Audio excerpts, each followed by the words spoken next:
C ഇതാണ് recruitment ഡ്രൈവിന്റെ entry point. ഇവിടെ നിങ്ങൾക്ക് ഐഡിയും പാസ്വേഡും ഉണ്ടായിരിക്കും. അത് പ്രകാരം അഡ്മിൻ ആരാണോ ഇത് ഹാൻഡിൽ ചെയ്യുന്നത് അവർ ലോഗിൻ ചെയ്യാം. സോ ലോഗിൻ ചെയ്ത് കഴിയുമ്പം ഇതാണ് അതിന്റെ ഡാഷ്ബോർഡ് വരുന്നത്. ഇതിനകത്ത് നമുക്ക് കാണുന്ന ഓപ്ഷൻസ് വെച്ചാൽ ഇവിടെ പുതിയൊരു റിക്രൂട്ട്മെന്റ് ഡ്രൈവ് നമ്മൾ സ്റ്റാർട്ട് ചെയ്യുന്ന സമയത്ത് നമുക്ക് ആ ഡ്രൈവിന്റെ ഡീറ്റെയിൽസ് ആഡ് ചെയ്യാം. പിന്നെ ആൾറെഡി ഉള്ള ഡ്രൈവ്സ് നമുക്ക് ഇത് കാണാൻ പറ്റും. അതെങ്ങനെയാണെന്ന് വെച്ചാൽ അത് എക്സ്പ്ലെയിൻ ചെയ്യാം. അതിനുശേഷം ആ റിക്രൂട്ട്മെന്റ് നമുക്ക് കാൻഡിഡേറ്റ്സിനെ ആഡ് ചെയ്യാൻ ഓപ്ഷൻ ഉണ്ട്. കാൻഡിഡേറ്റ്സിനെ ബൾക്കായിട്ട് അപ്ലോഡ് ചെയ്യുന്ന ഓപ്ഷൻസ് ഉണ്ട്, അവരുടെ ഡീറ്റെയിൽസ്. പിന്നെ കാൻഡിഡേറ്റ്സിനെ കാണാൻ പറ്റും, അങ്ങനെ ഓപ്ഷൻ. പിന്നെ ടെംപ്ലേറ്റ് എന്ന ഓപ്ഷൻ ഉണ്ട്. നമുക്ക് ടെംപ്ലേറ്റ് ഒക്കെ നമുക്ക് ഇഷ്ടമുള്ള പറ്റും, ആഡ് ചെയ്ത ടെംപ്ലേറ്റ് നമുക്ക് കാണാൻ എഡിറ്റ് ചെയ്യാനൊക്കെ പറ്റും.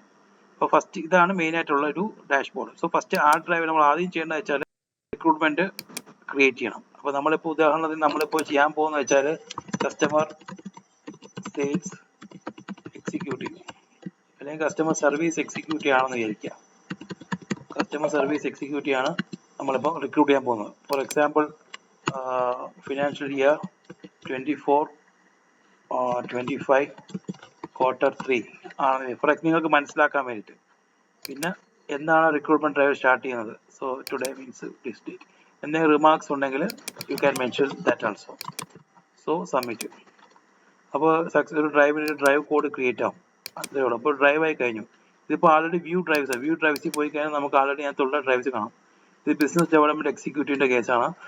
അതേപോലെ ഇതിപ്പോൾ നമ്മൾ ക്രിയേറ്റ് ചെയ്ത ഡ്രൈവാണ്. ഇത് നമുക്ക് എഡിറ്റ് ചെയ്യാൻ പറ്റും, ഡിലീറ്റ് ചെയ്യാൻ പറ്റും. റിക്രൂട്ട്മെന്റ് കഴിഞ്ഞ് കഴിഞ്ഞാൽ നമുക്കത് ക്ലോസ് ചെയ്യാൻ പറ്റും. ഇതതിന്റെ സ്റ്റാറ്റസ് ആണ്. ഇപ്പോൾ റിക്രൂട്ട്മെന്റ് 2 ആക്ടിവേറ്റ് നടക്കുകയാണ്. അപ്പോൾ ഇതേപോലെ നമുക്ക് ഇപ്പോൾ ഉദാഹരണം ഇതിപ്പം ഈ ഡ്രൈവാണ്. അതിന്റെ കേസ് നമുക്ക് വേണമെങ്കിൽ ഫ്യൂച്ചറിൽ എഡിറ്റ് ചെയ്യുന്നുണ്ടെങ്കിൽ എഡിറ്റിംഗ് കാര്യങ്ങളൊക്കെ ചെയ്യാൻ പറ്റും.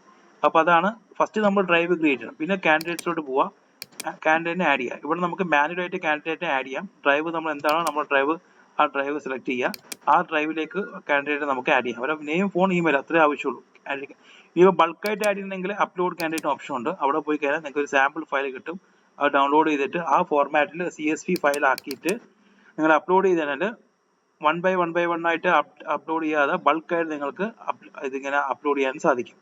അപ്പോൾ അപ്ലോഡ് ചെയ്തതിനു ശേഷം നമുക്ക് കാൻഡിഡേറ്റ്സിനെ വ്യൂ ചെയ്യാൻ പറ്റും. വ്യൂ ചെയ്യുന്ന സമയത്ത് ഏത് ഡ്രൈവാണോ സെലക്ട് ചെയ്യും. അപ്പോൾ ഡ്രൈവ് സെലക്ട് ചെയ്ത് കഴിഞ്ഞാൽ നമുക്ക് ആ ഡ്രൈവുമായിട്ട് ബന്ധപ്പെട്ട കാൻഡിഡേറ്റ്സും ഡീറ്റെയിൽസും കാര്യങ്ങളും കാണാൻ പറ്റും. ഇപ്പോൾ ക്രിയേറ്റ് ചെയ്ത ഡ്രൈവാണിത്. ഇപ്പോൾ കാൻഡിഡേറ്റ്സ് നമ്മൾ ആഡ് ചെയ്തിട്ടില്ല. ആൾറെഡി ക്രിയേറ്റ് ചെയ്ത ഡ്രൈവ് പോയി കഴിഞ്ഞാൽ നമുക്ക് ഇതേപോലെ കാൻഡിഡേറ്റ്സിനെ കാണാൻ പറ്റും. സോ ഇങ്ങനെയായിരിക്കും നിങ്ങൾക്ക് അത് വരിക, കാൻഡിഡേറ്റ്സ് ഫോൺ നമ്പറും കാര്യങ്ങളെല്ലാം. സോ ഇത് നിങ്ങൾക്ക് ഷെഡ്യൂൾ ചെയ്യാൻ പറ്റും. ടൈമും ഡേറ്റും ഒക്കെ ഷെഡ്യൂൾ ചെയ്ത് ഇവിടെ അപ്ഡേറ്റ് ചെയ്യാൻ പറ്റും. ഇന്റർവ്യൂ നടക്കുന്ന സമയത്ത് തന്നെ നിങ്ങൾക്ക് അവർക്ക് എത്ര മാർക്സ് ആണ് കിട്ടിയത് അത് ഇവിടെ അപ്ഡേറ്റ് ചെയ്ത് കഴിഞ്ഞാൽ ഓട്ടോമാറ്റിക്കലി ഹയസ്റ്റ് മാർക്ക് കിട്ടിയ ആളുടെ ഡാറ്റ ആയിരിക്കും ഫ്രണ്ടിൽ വരിക. പിന്നെ ഇത് ഓഫർ ലെറ്റർ സ്റ്റാറ്റസ് ആണ്. ഓഫർ ലെറ്റർ അയച്ചോ ഇല്ല എന്നുള്ള സ്റ്റാറ്റസ് മാർക്ക് ചെയ്യാൻ വേണ്ടിയിട്ടുള്ള ഒരു കേസാണ്. ഇവിടെ തന്നെ നിങ്ങൾ കാൻഡിഡേറ്റ്സിന് എഡിറ്റ് ചെയ്യാനുള്ള ഓപ്ഷൻസും കാര്യങ്ങളൊക്കെ ഉണ്ട്, അവരുടെ ഡീറ്റെയിൽസും കാര്യങ്ങളും. ഫോൺ നമ്പർ വല്ല ചേഞ്ച് ഒക്കെ ഉണ്ടെങ്കിൽ നമുക്ക് അങ്ങനെ മോഡിഫൈ ചെയ്യാനൊക്കെ ആയിട്ട് സാധിക്കും. ഓക്കെ, സോ വി കാൻഡിഡേറ്റ്സ് പോവാ, ജസ്റ്റ് സെലക്ട് ചെയ്യാം. ഓക്കെ, നൗ ഇതൊന്ന്. പിന്നെ ടെംപ്ലേറ്റ് ഉണ്ട്. ടെംപ്ലേറ്റിനകത്ത് നമുക്ക് ടെംപ്ലേറ്റ് ആഡ് ചെയ്യാൻ പറ്റും, വ്യൂ ചെയ്യാൻ പറ്റും. ഇപ്പോൾ വ്യൂ ചെയ്ത ടെംപ്ലേറ്റ്സ് എന്ന് വെച്ചാൽ നമുക്ക് ഇതുണ്ടോ, ഇതൊക്കെ നമ്മൾ വ്യൂ ആഡ് ചെയ്തിട്ടുണ്ട്. ഇപ്പോൾ ഷോർട്ട് ലിസ്റ്റിലാണെങ്കിൽ നമ്മളിങ്ങനെ ഒരു ഫോർമാറ്റ് ഉണ്ടായിരിക്കും.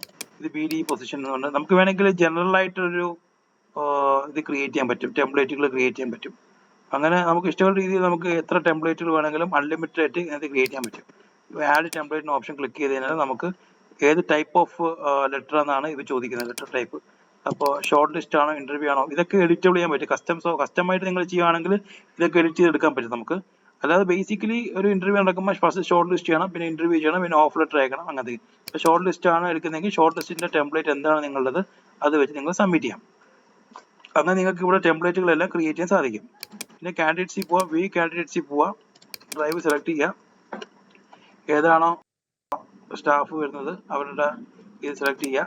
ഇപ്പോൾ ഒരു എംപ്ലോയി ആണ്, സ്റ്റാഫ് അല്ല എംപ്ലോയി ആണെങ്കിൽ ഇവരുടെ ഇത് സെലക്ട് ചെയ്യുക. സെലക്ട് ചെയ്തതിന് ശേഷം ഇപ്പോൾ ഇന്റർവ്യൂവിന് ഡേറ്റും ടൈമൊക്കെ ഇവിടെ സെറ്റ് ചെയ്യാനൊക്കെ സാധിക്കും. അതിനുശേഷം നിങ്ങൾക്ക് ഇവിടെ ഇപ്പോൾ ഒരാളെ സെലക്ട് ചെയ്തിട്ടുണ്ട്, എത്ര പേരെ വേണമെങ്കിൽ സെലക്ട് ചെയ്യാം. സെലക്ട് ചെയ്ത ആളെ സെലക്ട് ചെയ്ത ശേഷം ടെംപ്ലേറ്റ് എടുക്കുക. ടെംപ്ലേറ്റ് നമുക്ക് ഷോർട്ട് ലിസ്റ്റ് ആണ് ഉദ്ദേശിക്കുന്നതെങ്കിൽ ആ ടെംപ്ലേറ്റ് സെലക്ട് ചെയ്യുക. എന്നിട്ട് അവർക്ക് ജസ്റ്റ് കമ്മ്യൂണിക്കേറ്റ് ബട്ടൺ പ്രസ് ചെയ്ത് കഴിഞ്ഞാൽ ഇവർക്ക് വാട്സപ്പിലും മെസ്സേജ് ഇൻസ്റ്റന്റ് ആയിട്ട് കിട്ടുകയും ചെയ്യും. അതേപോലെ തന്നെ ഇവർക്ക് ഒരു ഒഫീഷ്യലായിട്ട് പ്രൊഫഷണൽ ആയിട്ട് ഇമെയിൽ പോവുകയും ചെയ്യും. സോ ഇങ്ങനെയാണ് ഇതിന്റെ ഒരു വർക്കിംഗ് സിസ്റ്റവും കാര്യങ്ങളൊക്കെ നടക്കുന്നത്. ഇപ്പോൾ ഇത് ഇമെയിൽ പോയിട്ടുണ്ട്, ഇതിന്റെ കൂടെ വാട്സപ്പ് ഓൾറെഡി പോയിട്ടുണ്ട്. ഓക്കെ, സോ അപ്പോൾ അവർക്ക് ആ കമ്മ്യൂണിക്കേഷൻ പ്രോപ്പറായി കഴിയും. അപ്പോൾ നിങ്ങൾ ചെയ്യേണ്ടത് വെച്ചാൽ സിമ്പിളാണ്. നിങ്ങളുടെ നൗക്കറി അല്ലെങ്കിൽ ടൈംസ് ജോബിൽ പോയിട്ട് നിങ്ങൾ ആഡ് കൊടുക്കുമ്പോൾ നിങ്ങൾക്ക് റെസ്പോൺസ് വരും. അതിനെ ഡൗൺലോഡ് ചെയ്യുക, എക്സലായി ഡൗൺലോഡ് ചെയ്യുക. അതിൽ നിന്ന് നമ്മുടെ ഫോർമാറ്റ് പ്രകാരം CSV ഫോർമാറ്റ് ആക്കിയിട്ട് അപ്ലോഡ് ചെയ്ത് കഴിഞ്ഞാൽ നിങ്ങൾക്ക് ഇവിടെ കാൻഡിഡേറ്റ്സിനെ കാണാൻ പറ്റും. കാൻഡിഡേറ്റ്സിനെ കിട്ടിക്കഴിഞ്ഞാൽ ഡ്രൈവ് സെലക്ട് ചെയ്തതിന് ശേഷം ഓരോ ഇപ്പോൾ എല്ലാ കാൻഡിഡേറ്റ്സിനും ആണെങ്കിൽ എല്ലാ കാൻഡിഡേറ്റ്സിനെയും നമുക്ക് സെലക്ട് ചെയ്യാം. അല്ലെങ്കിൽ ഏതൊക്കെ കാൻഡിഡേറ്റ്സാണ് ഷോർട്ട് ലിസ്റ്റ് ചെയ്യേണ്ടത് അല്ലെങ്കിൽ ഇൻ്റർവ്യൂവിന് പോകേണ്ടത് ആ കാൻഡിഡേറ്റ്സിനെ നമ്മൾ സെലക്ട് ചെയ്യുക. സെലക്ട് ചെയ്തിട്ട് അവർക്ക് എന്താണ് ഇൻ്റർവ്യൂ നമ്മൾ ടെംപ്ലേറ്റ് അത് പ്രകാരം കമ്മ്യൂണിക്കേറ്റ് ചെയ്ത് കഴിഞ്ഞാൽ എല്ലാവർക്കും അത് ഇൻസ്റ്റൻ്റ് ആയിട്ട് മെസ്സേജ് പോകും. നിങ്ങൾ ഓരോരുത്തർക്കും ഇരുന്ന് കുത്തിയിരുന്ന് ടൈപ്പ് ചെയ്യേണ്ട ആവശ്യമോ അങ്ങനെയൊന്നും ഇല്ല. മറ്റ് സോഫ്റ്റ്വെയർസ് ഉണ്ട്, നൗക്കറി അങ്ങനത്തെ സോഫ്റ്റ്വെയർസിലൊക്കെ ആണെങ്കിലും നിങ്ങൾക്ക് ഈ ഒരു രീതിയിൽ ഹാൻഡ്ലിംഗ് ഉണ്ടായിരിക്കില്ല. അത് ഒരു ട്രാക്കിംഗ് സിസ്റ്റം ഒന്നും ഉണ്ടായിരിക്കില്ല. ഇവിടെ എന്ന് പറയുമ്പോഴത്തേക്ക് നിങ്ങൾക്ക് പ്രോപ്പറായിട്ട് ഈസി ആയിട്ട് ട്രാക്ക് ചെയ്യാനും പറ്റും.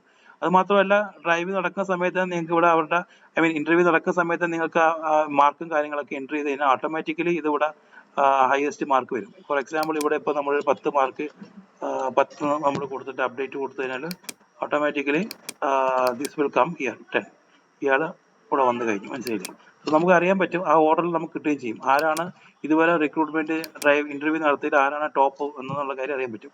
അപ്പോൾ അവരെ മാത്രം നമ്മൾ സെലക്ട് ചെയ്തിട്ട് ഒരു 2 പേർക്കാണ് നമ്മൾ ഓഫ് ലെറ്റർ അയക്കുന്നെങ്കിൽ അല്ലെങ്കിൽ നമ്മൾ അവരെ ഇന്റർവ്യൂവിന് വിളിക്കുന്നെങ്കിൽ വാട്ടവർ ഓഫ് ലെറ്റർ ആണ്, ഓഫ് ലെറ്ററിന് ടെംപ്ലേറ്റ് ക്രിയേറ്റ് ചെയ്ത ശേഷം ഓഫ് ലെറ്റർ സെലക്ട് ചെയ്തിട്ട് ഇവിടെ കമ്മ്യൂണിക്കേറ്റ് ചെയ്താൽ അവർക്ക് മെയിൽ വഴി ഓഫ് ലെറ്റർ പോകും. അവിടെ നമുക്ക് വേണമെങ്കിൽ മോഡിഫൈ ചെയ്യാൻ പറ്റും. ഈ ടെംപ്ലേറ്റിൽ നമ്മൾ ആഡ് ചെയ്യുന്ന സമയത്ത് ഇവിടെ ഓഫ് ലെറ്ററിന് ഓപ്ഷൻ ക്ലിക്ക് ചെയ്തതിന് ശേഷം നമുക്ക് ഇവിടെ ജസ്റ്റ് നിങ്ങൾ ഓഫ് ലെറ്റർ എന്താണ് ആ ഫോർമാറ്റ് ഇവിടെ ടൈപ്പ് ചെയ്യാൻ പറ്റും. സോ അതേപോലെ നമുക്ക് ഓഫ് ലെറ്റർ അവർക്ക് അയക്കാൻ പറ്റും. സോ ഓൾ ടുഗദർ നമുക്കൊരു കംപ്ലീറ്റ് കൺട്രോൾ ഉണ്ടായിരിക്കും ഈ ഒരു സോഫ്റ്റ്വെയർ യൂസ് ചെയ്യുമ്പോൾ. റിക്രൂട്ട്മെന്റ് നമുക്ക് ഈസി ആയിട്ട് നമുക്ക് മാനേജ് ചെയ്യാൻ പറ്റും. എല്ലാം കൂടെ ഒരൊറ്റ സിംഗിൾ ഇതിൽ നമുക്ക് കിട്ടും. ഇനിയിപ്പോൾ ഉദാഹരണം പറയുകയാണെങ്കിൽ വേറൊരു ഗുണം കൂടെ ഉണ്ട്. ഇപ്പോൾ നൗക്കറിയിൽ നമ്മളിപ്പോൾ ആഡ് ചെയ്യുമ്പോൾ നമുക്ക് ഇതിനകത്ത് ഇങ്ങനെ വരുന്ന പോലെ ടൈംസ് ജോബിൽ നിങ്ങൾ ഇത് കൊടുത്തെങ്കിൽ അതിൽ നിന്ന് കിട്ടുന്ന ഡാറ്റയും നിങ്ങൾക്ക് അപ്ലോഡ് ചെയ്യാൻ പറ്റും. അപ്പോൾ രണ്ടിടത്തും എവിടെ നിന്നൊക്കെ റിക്രൂട്ട്മെന്റ് ഡ്രൈവ് വരുന്നോ എവിടെയൊക്കെ നിങ്ങൾ ഇത് കൊടുക്കുന്നു, ആഡ് കൊടുക്കുന്നു, അവിടെ നല്ല ചെയ്ത് കഴിഞ്ഞാൽ ഒരു പർട്ടിക്കുലർ ഡ്രൈവ് റിക്രൂട്ട്മെന്റ് ഡ്രൈവിലേക്ക് നമുക്ക് കാൻഡിഡേറ്റ്സ് കൊണ്ടുവരാൻ സാധിക്കും. മാനുവൽ ആയിട്ട് ഒരാൾ ഇൻട്രസ്റ്റ് കാണിച്ചു ഫേസ്ബുക്ക് അല്ലെങ്കിൽ ലിങ്ക്ഡിൻ വഴി അവർക്ക് ആരെങ്കിലും ഇൻട്രസ്റ്റ് കാണിച്ചെങ്കിൽ അവരെ നമുക്ക് മാനുവൽ ആയിട്ട് ആഡ് ചെയ്യാം. സോ ഇങ്ങനെ എല്ലാവരെയും നമുക്ക് ആ ഒരു ഇതിനകത്ത് പർട്ടിക്കുലർ സിസ്റ്റത്തിലേക്ക് നമുക്ക് ആഡ് ചെയ്ത് കൊണ്ടുവരാൻ സാധിക്കും. അതിനുശേഷം നമുക്ക് നമ്മുടെ വർക്ക് സ്റ്റാർട്ട് ചെയ്യാം. ഫസ്റ്റ് നമ്മൾ ഷോർട്ട് ലിസ്റ്റ് ചെയ്യണം. അതിന് വേണ്ടിയിട്ടുള്ള ആൾക്കാരെ നമ്മൾ സെലക്ട് ചെയ്തിട്ട് നമ്മൾ ഷോർട്ട് ലിസ്റ്റ് കൊടുക്കുക. ഫസ്റ്റ് ടൈം എല്ലാവരും ഷോർട്ട് ലിസ്റ്റഡ് ആയുള്ള ആൾക്കാരെ ആയിരിക്കാം ഒരു പക്ഷേ നമ്മൾ കയറ്റുന്നത്. അങ്ങനെയാണെങ്കിൽ കുറച്ചും കൂടി എളുപ്പമായിരിക്കും. കാരണം റോ ഡാറ്റ വെറുതെ എടുക്കേണ്ട ആവശ്യമില്ല. ഫസ്റ്റ് ഒരു പ്രിലിമിനറി ഷോർട്ട് ലിസ്റ്റിംഗ് ചെയ്ത ശേഷം കയറ്റുമ്പോഴായിരിക്കും കുറച്ചും കൂടി എളുപ്പം. അങ്ങനെയാണ് എല്ലാവർക്കും സെലക്ട് ചെയ്തിട്ട് ഒരുമിച്ച് ഷോർട്ട് ലിസ്റ്റിനുള്ള മെസ്സേജ് വിടാം. അപ്പോൾ അതനുസരിച്ച് ഇന്റർവ്യൂവും കാര്യങ്ങളൊക്കെ വരും. സോ അതിനുശേഷം നമ്മൾ സെലക്ട് ആയിട്ടുള്ള ആൾക്കാരെ ഇന്റർവ്യൂവിന് ശേഷം മാർക്ക് എൻട്രി ചെയ്യുന്നു. സെലക്ട് ചെയ്ത ആൾക്കാരെ സെലക്ട് ചെയ്യുന്നു, ഇന്റർവ്യൂവിന്റെ ടെംപ്ലേറ്റ് കൊടുക്കുന്നു, അവർ ഇന്റർവ്യൂവിന് വിളിക്കുന്നു. അതിനുശേഷം അവർ ഇന്റർവ്യൂവിന് വിളിച്ച ശേഷം നമ്മൾ അവർക്ക് ഷോർട്ട് ഇത് വാട്ട് ഈസ് ദാറ്റ് ഇത് നമുക്ക് അയക്കാൻ പറ്റും. ഓഫർ ലെറ്റർ നമുക്ക് അവർക്ക് അയക്കാൻ സാധിക്കും. ഇതാണ് ഇതിന്റെ ബേസിക് ആയിട്ടുള്ള ഒരു ഏറ്റവും minimum but it is very powerful ആയിട്ടുള്ള ഒരു റിക്രൂട്ട്മെന്റ് ഡ്രൈവിന്റെ സോഫ്റ്റ്വെയർ. ഇത് ബേസിക് തിങ് ആണ്. ഇത് നമ്മളുടെ ആവശ്യത്തിനനുസരിച്ച് നമുക്ക് കസ്റ്റമൈസേഷൻ ചെയ്തെടുക്കാനും സാധിക്കുന്നതായിരിക്കും.